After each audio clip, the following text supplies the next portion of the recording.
नमस्कार, मैं हूं आपके साथ अनुष्का। आइए बढ़ते हैं आज की खास खबरों की ओर।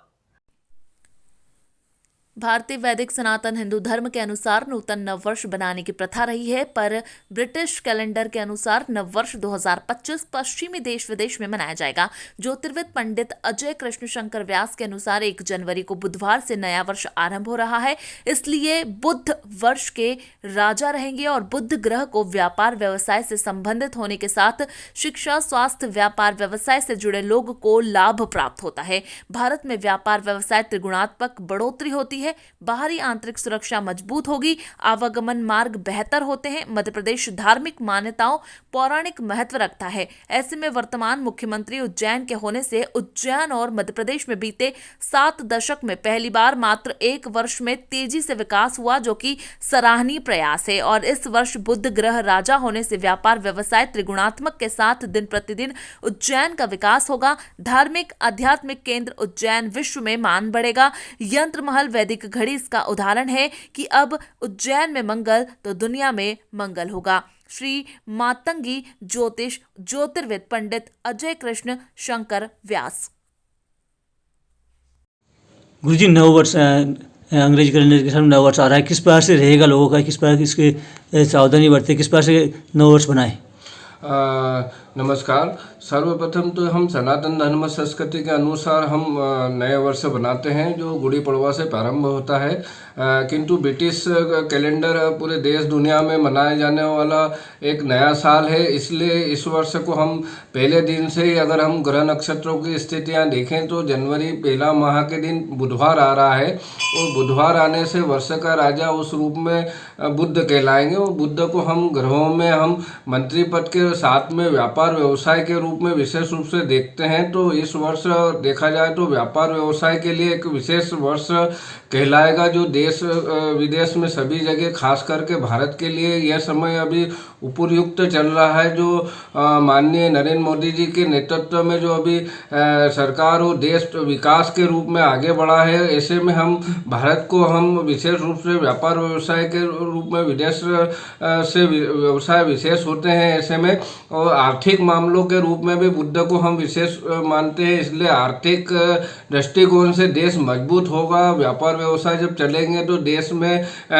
जो गरीबी का ग्राफ कम होता है। और साथ में हम चंद्रमा की बात करें, ग्रहों की स्थिति अनुसार अगर देखें तो जो नया वर्ष है जो धनु लग्न में आ रहा है, और चंद्रमा भी उस समय धनु राशि में ही रहेंगे। ऐसे में गुरु के प्रभाव भी देखे जा सकते हैं। तो धार्मिक मामलों में भी देखा जाए तो भारत धार्मिक क्षेत्र जितने भी हमारे भारत में है वो और विकासशील उन्नतिशील होंगे, जिससे धार्मिक भावना हमारे यहाँ देश में जो है वो विशेष रूप से देखी जा सकती है।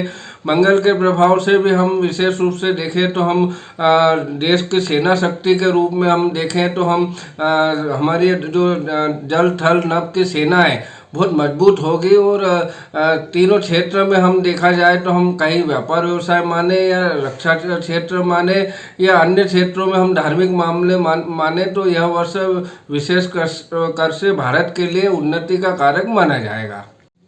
गुरुजी, ये वर्ष मध्य प्रदेश के लिए और खास करके उज्जैन के लिए कैसा रहेगा? क्योंकि यहाँ के जो मंत्री हैं, मुख्यमंत्री, वो भी उज्जैन के हैं, तो किस प्रकार से रहेगा? हाँ जी, बिल्कुल। हम पहले से आपके चैनलों के माध्यम से बताते हुए आए हैं कि जो देश अभी विकासशील है, और खास करके मध्य प्रदेश, और मध्य प्रदेश में उज्जैन, क्योंकि उज्जैन का जो प्रभाव हम ग्रहों में अगर देखें तो विशेष रूप से मंगल भूमि के रूप में देखा जाता है। जो भारत की जो इस समय जो कुंडली है, जो हम 1947 की देखते हुए आए हो, माननीय नरेंद्र मोदी जी की पत्रिका मंगल की महादशा चल रही है, और माननीय हमारे जो मुख्यमंत्री जी मध्य प्रदेश उज्जैन से ही आते हैं, जो जिनकी धनु राशि है, और उनके भी मंगल मजबूत है, जो मंगल के अनुयायी के रूप में पूजा अर्चना करते हुए आए। और हम देखते हुए आ रहे हैं कि जब से मुख्यमंत्री बने हैं, जो उज्जैन का विकास निरंतर पूरे साल भर में जितना हुआ है, शायद 50 साल में ऐसा विकास देखने को नहीं मिला होगा।